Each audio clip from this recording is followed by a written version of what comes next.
Thank you for your kind invitation. It's a privilege for me to be here to talk about old growth forest.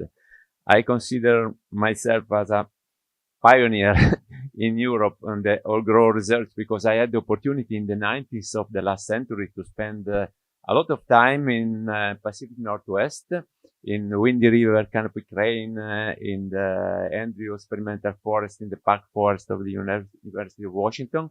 And I've really seen the development of the old growth research and also the first old growth discussion between researcher and forest managers. But going back to the beginning of the old growth research, we have to take into account that the definition of old growth is a very recent definition.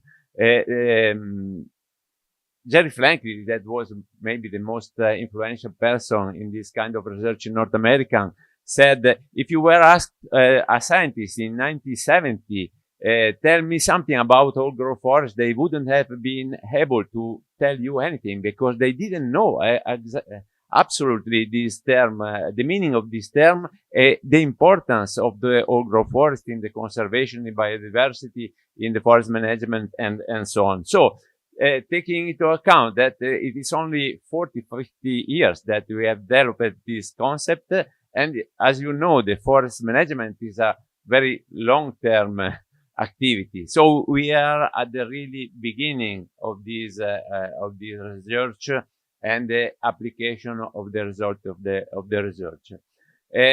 First of all, we don't have a shared definition of old growth. We will see also after in the European policies and in the country policies, the definition of old growth, it's very different. But going back to the origin, I think that we can agree that the old growth forests are characterized by large tree, very old tree, large amount of coarse woody debris, and horizontal and vertical diversification. Then there are many other indicators that are also the animals and the vegetation, microhabitats, soil-related indication, and so on. But these are the very, very basic characteristic of the old growth forest. Why old growth forests are so important? First of all, I would say we don't have to sanctify the old growth stage. The old growth stage is as important as the other stage of the forest dynamic. And talking about biodiversity, the early sterile stages are much more important than the old growth one because they host a lot of species, much more species, and are much more important for the wildlife, for example, because mammals and other important animals, they feed in this early sterile stage. Why? So we are focusing our attention to old growth stage. We are focusing to old growth stage because we are in a continent where in the last hundreds of years we have managed mostly forest. All I can see probably in the Carpathian, I don't know, in some remote valleys, there is some area that has not been managed in the past by humans, but it's really, really very rare. I think that in the Western countries and in the Mediterranean region, there are no 1 square meter of the forest that in the past has not been managed, intensively used or modified by humans. We have to take into account this concept and that for centuries we have removed the trees at a relatively young stage. So we are lost this old growth stage that is very common in natural forest. And so our current forests are very different from natural ones, and we are lacking the stage of elderless of the tree, and so we are lacking the biodiversity that is connected with this old growth stage.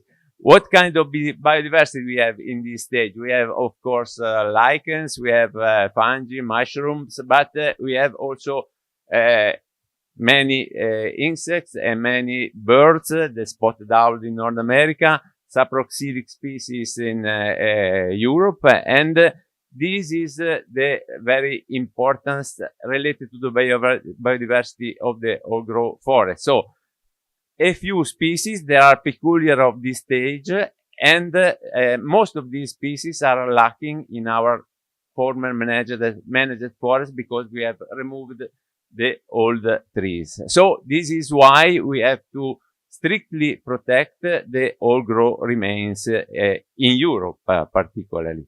Then we don't have to forget that in the 90s, not only the concept of old growth forest developed, but also the importance of coarse woody debris, and using computers, model, putting together researchers from all over the world, we were able to modify the former paradigm that was the Clementian one. So the homeostasis, the equilibrium of the forest. So now we know that the equilibrium in nature doesn't exist.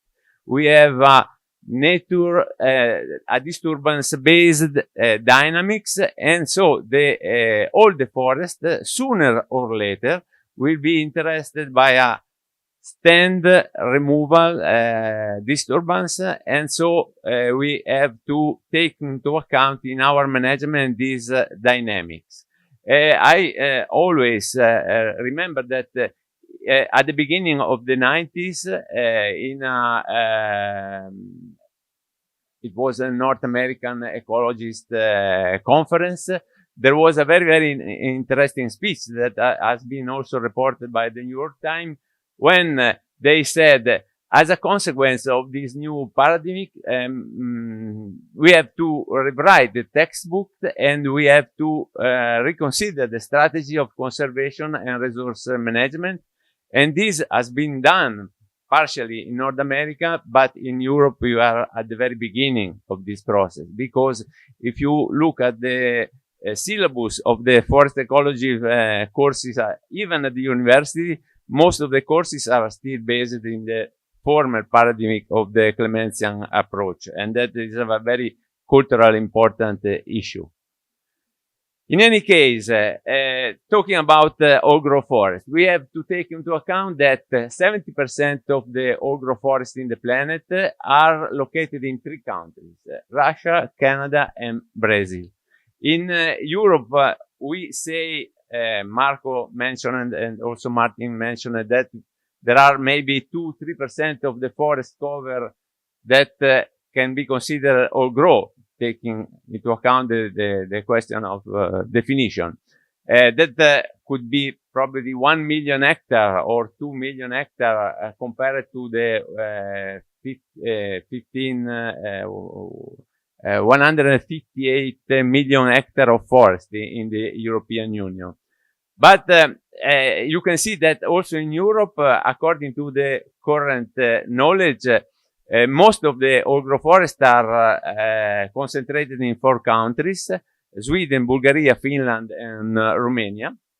And this is also, I think there is a bias considering this distribution and this percent that are accepted now as a correct estimation, due to the definition that we have in old-growth forest, because we don't share the common definition of old-growth forest. But because, for example, if we make a forest inventory, we have the same definition of the forest, so we can compare the forest cover from Italy to another European country. But in old-growth forest, we don't have this shared definition, and the size of the old-growth forest depends on the definition that you adopt.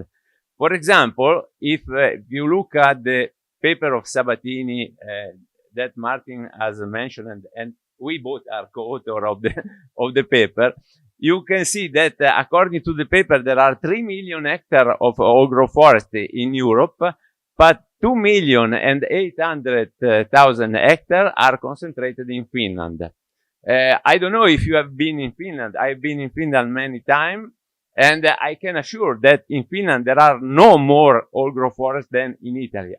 I can say that probably there are more old-growth forest in Italy than in Finland. But of course, if you use a wide definition, the increment of the surface of forest cover is can be explained easily.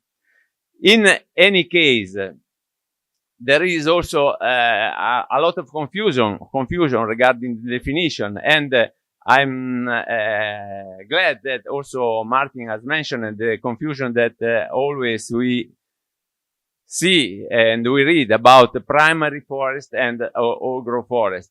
But according to the FAO definition, to other international definition, primary refers to the absence of past and present human impact. In Europe, it's very difficult. In the Western Mediterranean country, it is impossible to find a primary forest. Old-growth refers to a stage of forest dynamic. A secondary forest can be an old growth, and a primary forest can be an early set stage after the disturbance. This is a very important issue because we are concentrate our attention, our research on old growth, not on primary forest, because primary forest is very difficult to find in Europe with some exception. I can also can justify why I say in Europe there are no primary forests, or the primary forests are very rare, because there are two of the most important old-growth forests that we have in Europe.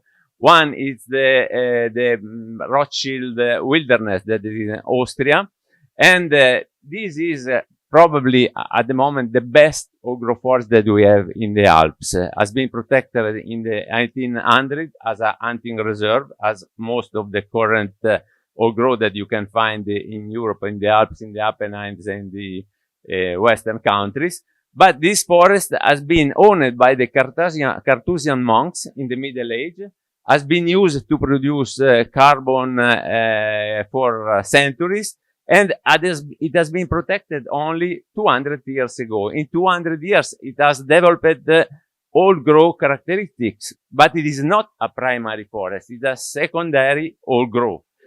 The same, we have worked in what, in my opinion, is probably the best forest that we have currently in Europe. I don't know the forest that you have mentioned in Romania, because in the publication they are currently unknown, I think. But Biotgradska Gora has been protected in the 1800. It's 2,500 hectares of very, very pristine old growth, very, very nice. But according to the pollen analysis, in the Middle Age, human activity in the forest was much higher than today. We have a sign of cultivation. We have sign of species that are related with the human influence. I think that the core area has not been harvested in the past, but the human influence has been higher than today. So we cannot see that this is a primary forest in the same way that we cannot say that the Rothschild Wilderness is a primary forest. Going back to the European strategies that have been presented by Marco Onida, there are currently two important strategies in Europe: the biodiversity strategy and the forest strategies. And the goal of the biodiversity strategy is protecting, restoring, and enlarging EU-US forests to combat climate change, reverse biodiversity loss, and ensure resilient and multifunctional forest ecosystem.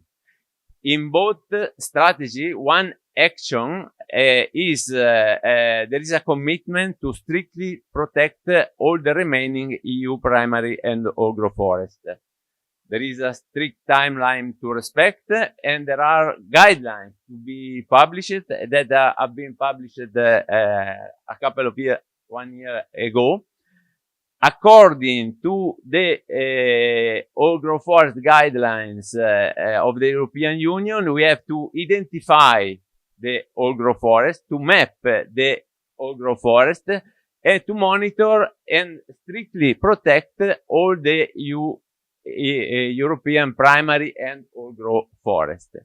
The indicators, according to European guidelines, are native species, deadwood, old or large trees, and complementary indicators are stand origin, structural complexity, habitat trees, and indicator species.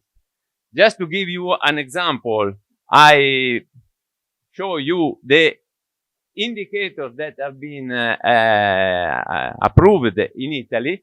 In Italy, we have, since April 2023, we have established a network of old growth forest, Italian old growth forest, that it has not been established, but is in progress, the establishment of this network.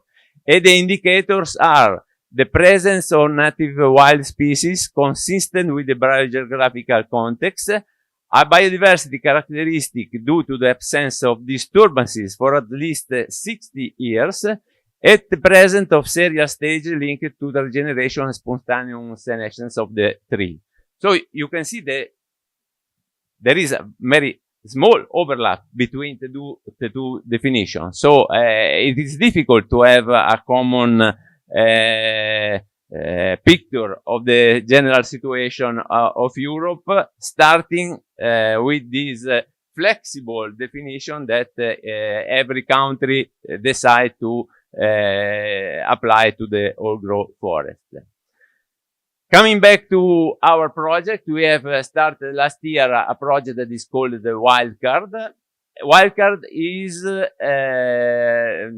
focused on the rewilding. So the fact that forest cover has increased during the last century in Europe. It is still increasing because from 1990 2020 it has increased by 10%. And this is because we have abandoned agricultural crops and we have withdrawn forests from regular management. Wildcard is identifying priority areas where rewilding achieve the most benefits, and it works in two main work packages. The natural rewilding of abandoned agricultural lands and the so-called proforestation. The North Americans have started to call proforestation the abandonment of forest and the development of forest naturally after a long period of development. And we create chronosequences after abandonment of agriculture and after abandonment of forest management. What is the importance of old growth forest in this context? The importance of old growth forest is that when you build a chronosequence, it is important to know the starting point, but also to know the potential ending point. And in most cases, not in all the cases, but the ending point could be considered the old growth stage. So, I can show you a couple of examples. We have compared the current old growth forest Italian. For example, the most popular reserve in Italy is Sasso Fratino, that was established in 1959, is in the Apennine, and a couple of other old growth that we consider old growth in Italy, of course. They are located near Sasso Fratino, with Bielgrasca Gora and Peruccia, and there is a huge difference in terms of forest structure, in terms of course woody debris, and so on, between the current Italian old growth and the real old growth. Then we have also compared the carbon storage between Italian forest and other forest and current old growth. The paper published by Iter Kate and Martin and Zoltan are co-author of this paper, have analyzed the carbon capacity in many European old growth. And what we can see, again, is a huge difference between managed forest and old growth forest, and a huge difference also among old growth forest in different European countries. So, My conclusion regarding wildcard and old growth forests is that we need a better definition of old growth forest for scientific purposes. This definition is crucial because we need, as Martin has already mentioned, we need a reference for studying the climate change impact in forest. And old growth forests are forests that have not been interested by human influence in the last decade or in the last centuries. We need a reference for closer to nature silviculture. We need a reference for the restoration. We have a restoration law, and we need a reference to establish this restoration tending and so on. Besides, the old growth, the true old growth, the real old growth are a hotspot of genetic conservation and are a carbon storage benchmark that can be used both for sustainable forest management and for climate smart management. At the moment, we don't have this differentiation between true current old growth and flexible definition old growth. And this is a problem at the European level. For example, I can show just 4 characteristics of the network of old growth forests that we have established in Bosnia-Herzegovina and Montenegro. In these forests, there are 15 trees per hectare that are older than 400 years. The amount of coarse woody debris is 3 to 400 cubic meter per hectares. The stem volume is 50 to 1200 cubic meter per hectare.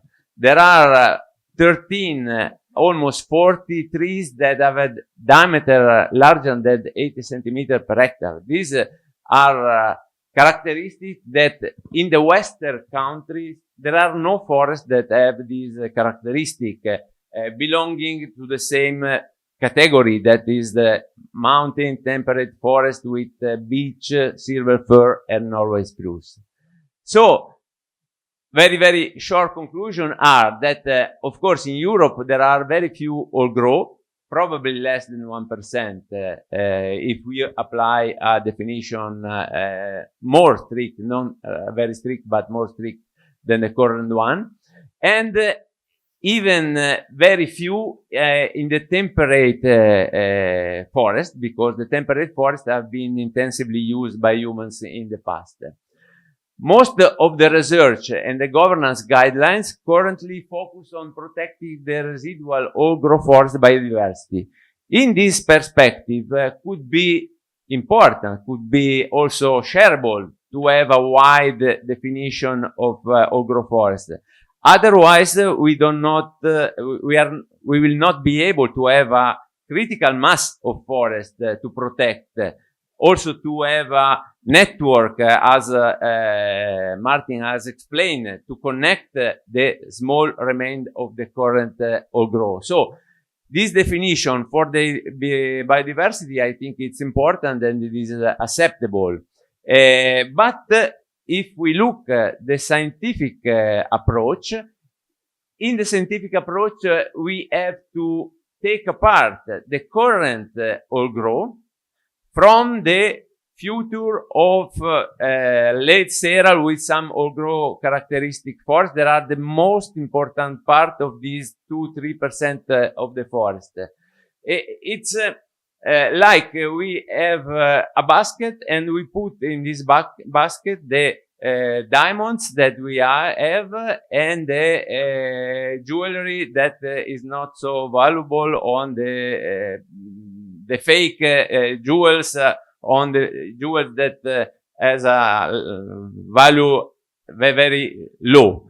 This is important if we want to maintain a large base for the biodiversity conservation, but we have to take apart the current old growth forest, both for protection, because these are the forests that we had to protect currently, because these forests are the last of the last that we have in Europe, and for scientific purposes, because if we need a reference, if we need a benchmark, we have to use this forest and not former managed forest with some old growth characteristic. Then, since some of these forests are outside the current border of the European Union, I think that it is urgent to establish formal collaboration protocols with candidate countries like Bosnia, Herzegovina, Montenegro, Ukraine, Belarus, and other former Eastern countries that are not currently in the European Union, to help them to protect their old growth forests and to develop projects in collaboration in the field of old growth forest research conservation. Because we that live in the European Union, we need their forest as a reference, as a benchmark, because in the European Union we don't have enough old growth forest pertaining to some forest categories. Thank you.